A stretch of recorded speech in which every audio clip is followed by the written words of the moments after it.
ଭୁବନେଶ୍ୱର ଖୋର୍ଦ୍ଧା ମହୋତ୍ସବ 2025 ଆଜି ଏକ ଉତ୍ସବ କିମ୍ବା ରଙ୍ଗାରଙ୍ଗ କାର୍ଯ୍ୟକ୍ରମର ମଞ୍ଚ ହୋଇ ରହିନି।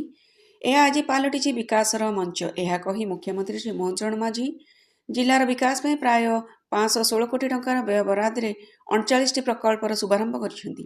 ଏଥିମଧ୍ୟରୁ 32ଟି ପ୍ରକଳ୍ପ ଭିତ୍ତିପ୍ରସ୍ତର ସ୍ଥାପନ ହେବା ସହିତ 7ଟି ପ୍ରକଳ୍ପର ଶୁଭ ଉଦ୍ଘାଟନ କରିଛନ୍ତି ମୁଖ୍ୟମନ୍ତ୍ରୀ ଶ୍ରୀ ମାଝୀ। ଏହି ସମସ୍ତ ପ୍ରକଳ୍ପମାନଙ୍କ ମଧ୍ୟରେ ରାସ୍ତା, ସ୍ୱାସ୍ଥ୍ୟ, ପରିବହନ ପ୍ରକଳ୍ପମାନ ସ୍ଥାନିତ ହୋଇଛି। ମୁଖ୍ୟମନ୍ତ୍ରୀ କହିଥିଲେ ଯେ ଖୋର୍ଦ୍ଧାକୁ ସମୃଦ୍ଧ ଓଡ଼ିଶାର 1 ନମ୍ବର ଜିଲ୍ଲା ଭାବେ ବିକଶିତ କରିବା କାରଣ ଆଗାମୀ ଦିନରେ ଏହି ଖୋର୍ଦ୍ଧା ପାଇକମାଟିର ଯୁବପିଢ଼ିଙ୍କ ହାତରେ ସେମିକଣ୍ଡକ୍ଟର ଚିପ୍ ତିଆରି ହେବ ଆଉ ଅଗ୍ନି, ପୃଥ୍ୱୀ, ଆକାଶ ଭଳି ମିସାଇଲରେ ଏହି ଚିପ୍ ବ୍ୟବହାର ହେବ। 2036ରେ ଯେତେବେଳେ ଆମେ ସ୍ୱତନ୍ତ୍ର ଓଡ଼ିଶା ପ୍ରଦେଶ ଗଠନରେ 100 ବର୍ଷ ପୂର୍ତ୍ତି ପାଳନ କରିବା, ସେତେବେଳେ ଆମ ରାଜ୍ୟ ଦେଶର ପ୍ରଥମ 5 କୋଟି ବିକଶିତ ରାଜ୍ୟ ଭାବେ ସ୍ଥାନ ପାଇବ। ଏହି ସ୍ୱପ୍ନକୁ ସାକାର କରିବା ପାଇଁ ଆମ ସରକାର ପ୍ରଥମ ଦିନରୁ ହିଁ କାର୍ଯ୍ୟ କରି ଆସୁଛନ୍ତି। ସମୃଦ୍ଧ ଓଡ଼ିଶା ଗଠନ ପାଇଁ ପ୍ରତ୍ୟେକ ଜିଲ୍ଲା ସମୃଦ୍ଧ ଖୋର୍ଦ୍ଧା ଜିଲ୍ଲା ବିକଶିତ ଓଡ଼ିଶା ଗଠନ ଦିଗରେ ଏକ ମହତ୍ତ୍ୱପୂର୍ଣ୍ଣ ଭୂମିକା ଗ୍ରହଣ କରିବ ବୋଲି ମୁଖ୍ୟମନ୍ତ୍ରୀ କହିଥିଲେ।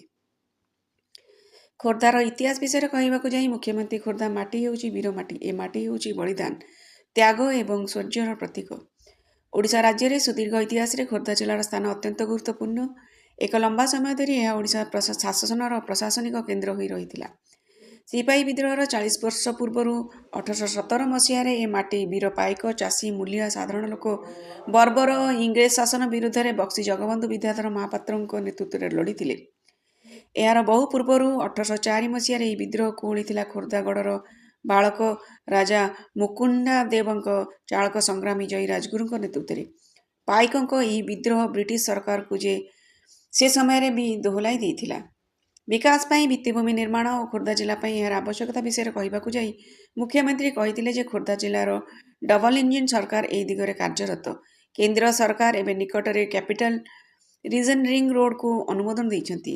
111 କିଲୋମିଟର ବିଶିଷ୍ଟ ଏହି ରାସ୍ତା କଟକ ଟାଙ୍ଗୀଠାରୁ ଆରମ୍ଭ ହୋଇ ଆପଣଙ୍କ ରାମେଶ୍ୱର ପର୍ଯ୍ୟନ୍ତ ନିର୍ମାଣ କରାଯିବ। ଏହାଦ୍ୱାରା ଖୋର୍ଦ୍ଧାଠୁ ଭୁବନେଶ୍ୱର ଦେଇ କଟକ ପର୍ଯ୍ୟନ୍ତ ସବୁ ଅଞ୍ଚଳ ସମ୍ପ୍ରସାରଣ ହେବ। ଏହି 3ଟି ସହର ଗୋଟିଏ ସହର ପରି ଏକ ବ୍ୟାପକ ଅଞ୍ଚଳରେ ପରିବ୍ୟାପ୍ତ ହେବ ଏବଂ ଏହି ଅଞ୍ଚଳ ହେବ ଓଡ଼ିଶାର ଅର୍ଥନୈତିକ ଆକ୍ଟିଭିଟି ପ୍ରାଣକେନ୍ଦ୍ର। ଭୁବନେଶ୍ୱର, କଟକ, ପୁରୀ, ପାରାଦୀପ ଇକୋନୋମିକ୍ ରିଜନ ସୃଷ୍ଟି ସମ୍ପର୍କରେ ବୈଠକରେ ଖୋର୍ଦ୍ଧା, ପୁରୀ, କଟକ ଓ ଜଗତସିଂହପୁର ଜିଲ୍ଲାର ଏହି ଅର୍ଥନୈତିକ ଜୋନ୍ କାର୍ଯ୍ୟକ୍ରମ ହେବ ବୋଲି ସରକାର ନିଷ୍ପତ୍ତି ନେଇଛନ୍ତି। ଏଗୁଡ଼ିକୁ ସବୁ ରାଜ୍ୟର ଗ୍ରୋଥ ହବ୍ ଭାବେ ବିକଶିତ ହେବ। ଆପଣମାନେ ଜାଣନ୍ତି, ଖୋର୍ଦ୍ଧା ବଲାଙ୍ଗୀର ରେଳ ଲାଇନ ଦୀର୍ଘ 40-50 ବର୍ଷ ଧରି କଚ୍ଛପ ଗତିରେ ଚାଲିଥିଲା। ମୋଦିଜୀ ଆସିବା ପରେ ଆଜି ଏହା ପ୍ରାୟ ସମ୍ପୂର୍ଣ୍ଣ ହେବା ଉପରେ। 301 କିଲୋମିଟରରୁ ଆଉ 75 କିଲୋମିଟର ଦଶପଲ୍ଲା ଓ ପୁରୁଣା କଟକ ମଧ୍ୟରେ ନିର୍ମାଣ ହେଉଛି। ଆସନ୍ତା ବର୍ଷ ଶେଷ ସୁଦ୍ଧା ସମ୍ଭବତଃ ଆପଣମାନେ ସିଧାସଳଖ ଏହି ଲାଇନରେ ନୂଆ ଟ୍ରେନରେ ବଲାଙ୍ଗୀର ପର୍ଯ୍ୟନ୍ତ ଯାତ୍ରା କରିପାରିବେ। ଆଗାମୀ ଦିନରେ ଏହି ରେଳପଥ ଉପକୂଳ ଓଡ଼ିଶା ଏବଂ ପଶ୍ଚିମ ଓଡ଼ିଶାର ଜୀବନ ରେଖା ହେବାକୁ ଯାଉଛି ବୋଲି ସେ କହିଥିଲେ। ସେ ଆହୁରି କହିଥିଲେ ଯେ ଆମ ସରକାର ହେଉଛି ଲୋକଙ୍କ ସରକାର, ଆପଣମାନଙ୍କର ସରକାର। ତେଣୁ ଏ ରାଜ୍ୟର ଲୋକଙ୍କ ମତାମତ, ଭାବାବେଗକୁ ସମ୍ମାନ ଜଣାଇ ଆମେ କାର୍ଯ୍ୟ କରୁଛୁ। ଓଡ଼ିଶାର ବିକାଶ ପାଇଁ ଆପଣଙ୍କ ସରକାର ପ୍ରତିବଦ୍ଧ ହୋଇ କାମ କରୁଛନ୍ତି। ଓଡ଼ିଶାରେ ଶିଳ୍ପ ପ୍ରତିଷ୍ଠା ପାଇଁ ମୁଁ ଦିଲ୍ଲୀ, ମୁମ୍ବାଇ, ହାଇଦ୍ରାବାଦ ପରି ସହର ଗସ୍ତ କରି ଶିଳ୍ପପତିମାନଙ୍କ ସହିତ ବୈଠକ କରୁଛି ଏବଂ ସେମାନଙ୍କୁ ଓଡ଼ିଶାରେ ନିବେଶ କରିବାକୁ ଅନୁରୋଧ କରୁଛି। ନୂଆ ନୂଆ ଭିତ୍ତିଭୂମି ସ୍ଥାପନ ହେଉଛି, ଶିଳ୍ପ ଉପଯୋଗୀ ଅନେକ ନୀତି ପ୍ରସ୍ତୁତ କରାଯାଉଛି।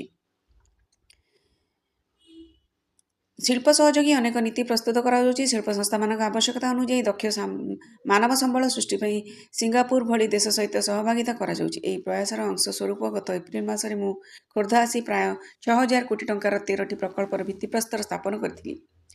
ଏହାଦ୍ୱାରା 37,000 ନିଯୁକ୍ତି ସୃଷ୍ଟି ସୁନିଶ୍ଚିତ ହୋଇପାରିଛି। କେବଳ ପାରମ୍ପରିକ ଖଣି ଓ ମେଟାଲ୍ସ ଜନିତ ଶିଳ୍ପ ନୁହେଁ, semiconductor, electronics, textiles, chemicals, petrochemicals, fintech, insurtech, tourism ଆଦି ବିଭିନ୍ନ କ୍ଷେତ୍ରରେ ଶିଳ୍ପର ବିବିଧକରଣ ମଧ୍ୟରେ କରାଯାଉଛି। ଆଗାମୀ ଦିନମାନଙ୍କରେ ଏହି ଶିଳ୍ପାୟନ ଆହୁରି ତୀବ୍ରତର ହେବ, କାରଣ ପ୍ରତିବର୍ଷ ଲକ୍ଷ ଲକ୍ଷ ଯୁବ ଶ୍ରମ ବଜାରକୁ କାର୍ଯ୍ୟ ଅନ୍ୱେଷଣରେ ପ୍ରବେଶ କରୁଛନ୍ତି। ତାଙ୍କ ପାଇଁ ଆମକୁ ନୂତନ ସୁଯୋଗ ସୃଷ୍ଟି କରିବାକୁ ପଡ଼ିବ।